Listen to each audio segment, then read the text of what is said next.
I feel like it's an honor to be in this position at this moment in our institution's history and in the nation's history.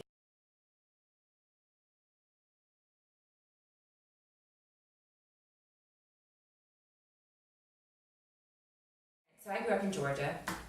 My parents both grew up in Alabama. My dad was very active in the civil rights movement. Met Martin Luther King several times. Actually, their whole family relocated as a result of his activism in college.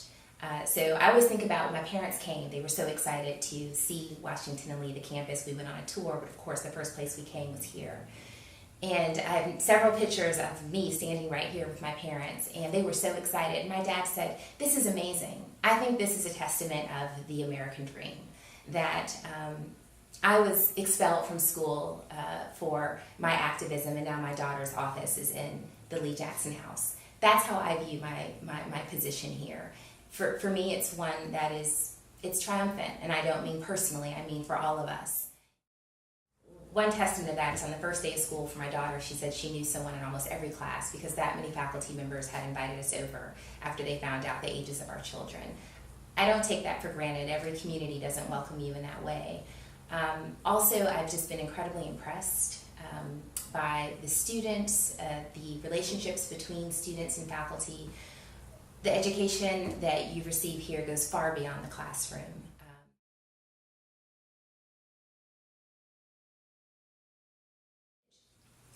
I'm a passionate advocate of a liberal arts education. I'm an English professor, so clearly I believe deeply in the humanities. I want to make sure that all of our departments continue to thrive, that our enrollments are strong, that students understand that when you major in English or classics or history or computer science, whatever it is, that you're going to be just as marketable in terms of your post-graduation opportunities. But I also think that we have a role to play. So I very much look forward to working with my department chairs in making sure that when you think about majoring in religion, that you can go to that website or Japanese or whatever it is and have a sense of what you're learning in the class. How is that preparing you to do all kinds of exciting things after you leave Washington and Lee? That's something I'm very much committed to. Interdisciplinarity is also sort of a core part of my own intellectual identity. I've been not only a professor of English, but at the University of Iowa, also in African American studies, so I'm very devoted to interdisciplinary study. I'm very excited about our programs, our interdisciplinary programs at W&L, and supporting them, making sure they're as robust as they can possibly be, so that's another priority. And then making sure that our faculty are diverse. As I said, I think Sally Richmond has done a fantastic job in diversifying our students. I want to make sure that when we invite diverse students to our campus, they see diverse faculty members in their classes and on campus. And quite frankly, that those diverse faculty members that are here aren't overwhelmed, because often I don't think it's surprising that students of color or first-generation students or any other kinds of students who might come from marginalized backgrounds seek out faculty members who they see a reflection of themselves in. When our numbers are so small, it's hard to mentor students as effectively as we might want to. So that is another priority of mine, to work very closely with my department chairs and with other administrators to make sure that we are doing all that we can to welcome diverse faculty to our campus.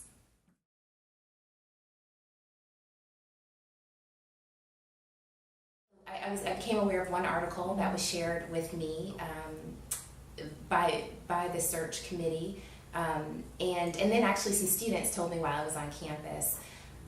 I wasn't that concerned about it. I think one of the wonderful things about being a part of an academic institution of higher education is that there are going to be different views. People will have their ideas about processes, about credentials of any individual who's considering a position. So in many ways, it just signaled to me that students were very engaged, and I think that's a positive. As a Black woman in academia, I think I'm always aware that there could be a racial aspect. I think I would be naive to think that there might not be. In those ideas come forward in different ways, or impressions, or you might say biases. But in that case, I thought, not necessarily.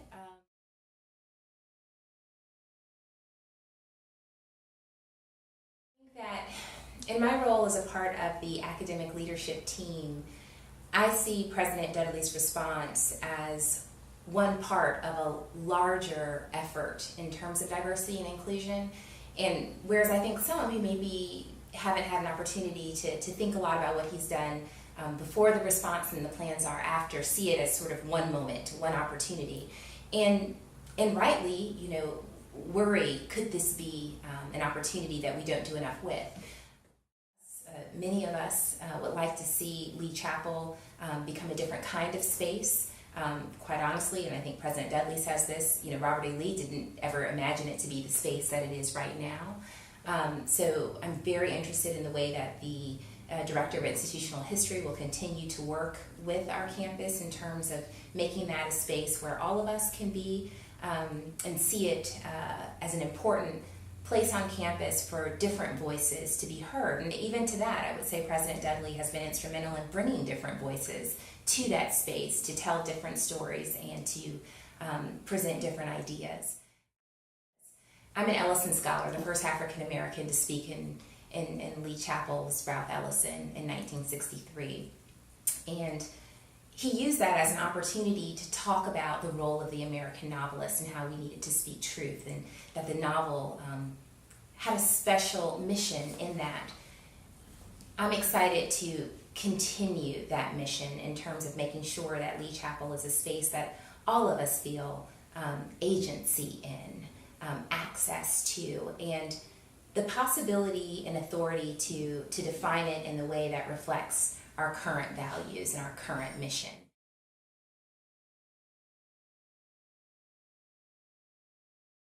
It was clearly one of the centerpieces of President Dudley's response to the commission report. I think there are many ways that this role can have a positive impact on our work to continue making sure that WNL is as inclusive and diverse as possible, but also that we figure out a way to talk about our history in nuanced terms that are also forthright. So on the one hand, it's a challenge. Who will be the person who can do this work? One thing I think it's important that we've talked about in terms of the committee itself is that this person won't work alone, so they don't have to bring every quality. Clearly, we're hoping to find someone who has the expertise necessary to be the public face in talking about our history. And when I say our history, I don't mean simply the 5 years when President Lee was here. We have a long history that I think we will do well to talk more about, to dive into, to make sure that that person has the ability to work with the academic mission as well.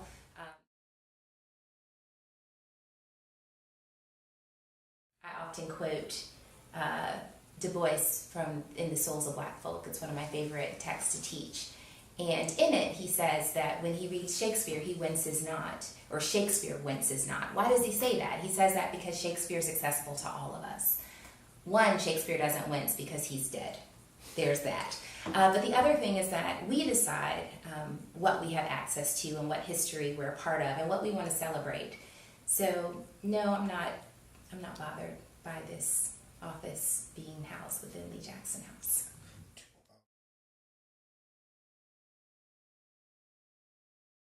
I also hope that we just continue not to be unmindful of the future. I think it's more than just a mission statement. It has to be something that we truly live. And many of the things that drew me to Washington and Lee have to do with our identity. I like that we talk to each other. I like that we have and feel passionately about our honor system. Those are not just things that we should take for granted. Those are things that define who we are.